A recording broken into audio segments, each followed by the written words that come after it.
So I don't know anyone in 2025 who has time to sit down and read a book. I know very few people who have the time to just hang out and read a book. We're all trying to build, work, and grow. And we still need to be able to expand our minds. And so in 2025, I believe not only are we trying to expand our capability, build a business, get our minds and bodies right, we need to be able to do that while doing other things. Like habit stacking is a thing. So, audiobooks have been what I've turned to be able to read and work out and do it all. Once again, doing the most as we tend to do. However, I want for women in 2025 to be able to get the bag, get the love they deserve, and get the help, reassurance, and find the community that they belong to. So what I have done is put together a small list of 5 books that I think every woman in 2025 should read. If you want to enhance your finance, increase your finance, if you want to find love and love yourself more, if you want to learn about business strategy, and if you want to just talk to money, these are 5 books that you need, starting with number 1. We Should All Be Millionaires by Rachel Rodgers. Now, I just found Rachel Rodgers last year. I don't know where I was, what rock I was sleeping under, but she's phenomenal.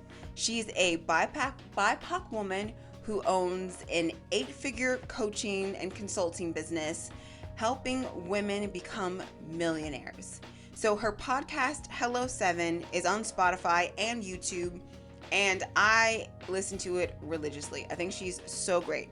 I found her because she helped someone else that I absolutely love.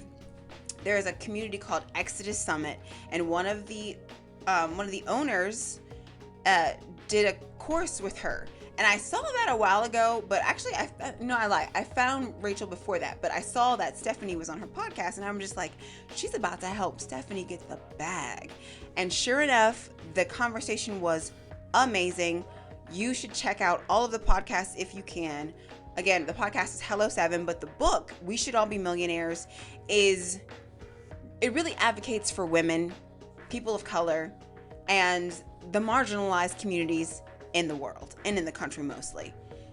So we're breaking financial barriers in this book. She talks about getting 10K in 10 days, which I still have yet to do. I'm a little scared. I'm trying to figure out how. I have an offer. It just doesn't feel complete to me. So I'm still working on that. She talks about your team, your friend group. She talks about how to put your business together, how to scale. She tells you things that she's gone through. And her coaching, I actually have her app. Her coaching is wonderful. I haven't been able to get in there permanently. I'm working on it, Rachel. I'm coming. But I'm on my way. I'm making things like that a priority. People like her are extenders to me. They make me see what is possible. And I love the fact that she went from like the struggle bus to being a 8-figure business, helping people. She's talking about creating lasting financial success for yourself and your family. And I wish for every woman of color, and every woman mostly, to get the bag, all right? And that's what she's talking about. She's dismantling limiting beliefs and helping people find their way in a white male-dominated world. It's amazing. That is book number 1, We Should All Be Millionaires by Rachel Rodgers. Check out the podcast, Hello 7, and the book. Okay, one that I have on a loop right now in my car is Love Money, Money Loves You by Sarah McCrum. Now, it's a new age book, but the way that she put this together, she's talking to you as though she is money. She's saying the I's and the we's and making you feel like you're talking to money, making you feel like, hey, money is my friend. We're having a conversation. It's wonderful. There's such a self-awareness with this book. She's asking questions as though you're talking to money, and it's like, hey, did you do XYZ? Did you make your ask as simple as possible? Did you doubt yourself immediately after asking for what you wanted? The desire for money is not a problem. The desire to be rich is not a problem. The desire to be wealthy is not a problem. The desire to want more is not a problem. There are people who will make you feel like it's a problem because they don't want you to have what you're worth and what you deserve. And that is the problem, not the desire for money. And in the book, she talks about that alignment, the abundance.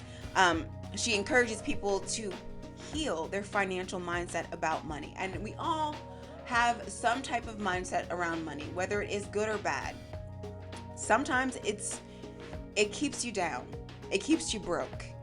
Don't walk around thinking you can't have or you shouldn't have or money is unlimited. Do you want to know how we know? How do 4 white men in this country have all of it? Because it's unlimited. And they keep getting more. It's unlimited. There's plenty of money. There's plenty of money. There's plenty of money. Say it with me now. Money is unlimited. You got it. So this book talks about love and openness and feeling like money is your friend. Money wants to be around you. Money loves you. And it's so well done. It's so well, listening to it as I'm driving, it's so calming and peaceful, and it really just puts into perspective the problems that I've had with money. And if I really think about my relationship to money, if ever I was just calm, relaxed, asked for money, and then let it go and went about my life, it would show up in some way, form, or fashion. But anytime I was in desperation, anytime I felt like I have to have it right now, it was like, yeah, no, we ain't rocking with you today. You doing a lot. I'm gonna need you to calm down. That is book number 2.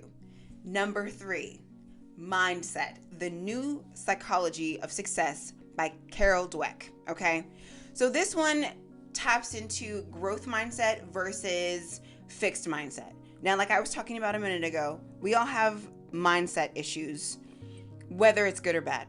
But if it is bad, your fixed mindset might very well be something that you picked up as a child, and that growth mindset is going to take you to the next level.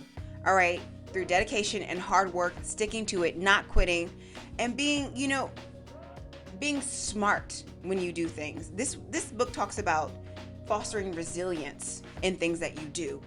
And she goes from academics to relationships to business. She talks through everything to help you get that growth mindset to make your life as successful as possible.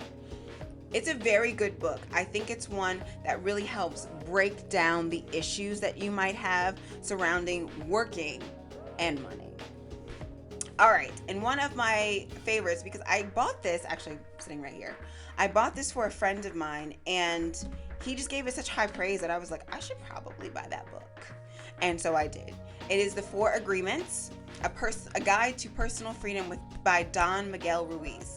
And now he's written a couple of other books that are really good and really popular. But the 4 agreements are: be impeccable with your word, never break your word. Don't take anything personally. The older I get, the more I realize your problems are not about me. Your issue today has nothing to do with me. Whatever you have going on, I have no part in. You're feeling XYZ, that's on you, not me. And when I tell you it's so freeing, it has made me feel so much better about things that are going on in my life, because you're doing you and I'm doing me, and we good. Listen, I don't take anything personally anymore. I don't take anything personally. And when I catch myself feeling a certain way, I'm like, hold on, wait. How does this affect your day? That's the question. How's my day affected by things you do? And then we have, don't make assumptions. When you assume you make a what out of what, you know what it is.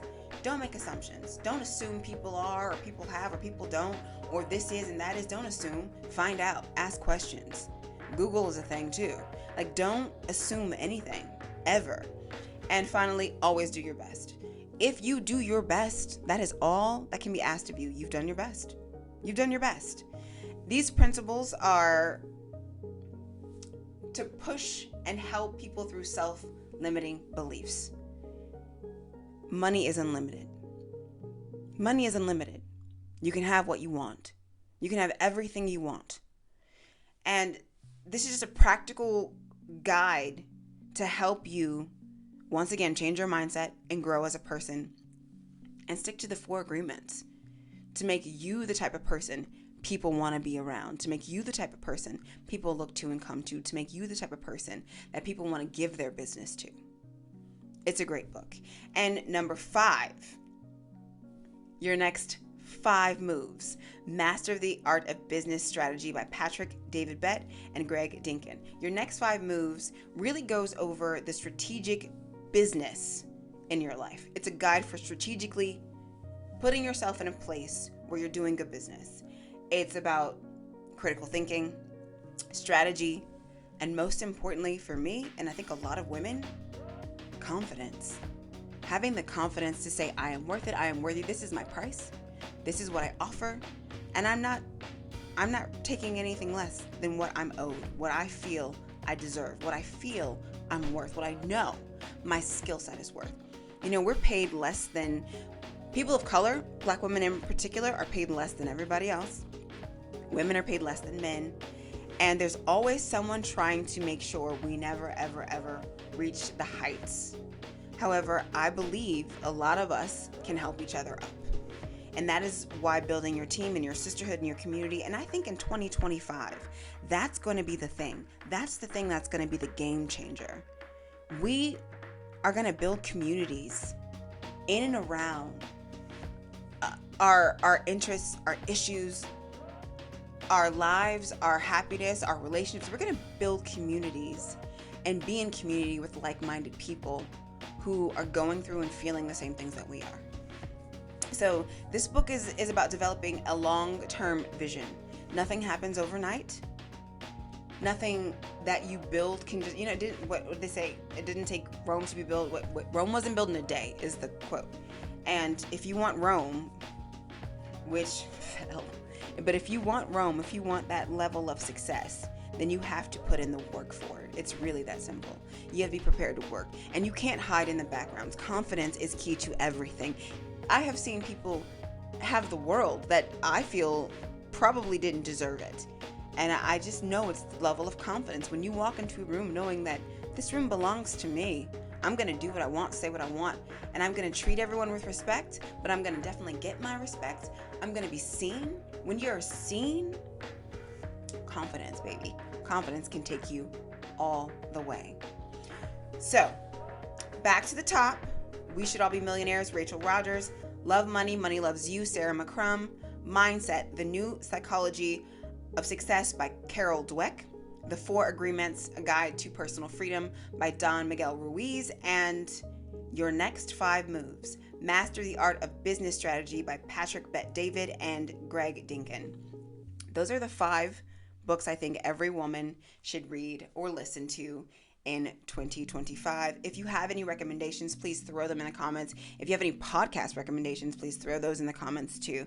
And again, 2025 is about community, confidence, and getting the bag. And I wish for every woman out there to get what she deserves and what she knows she's worth. Be seen. Be seen.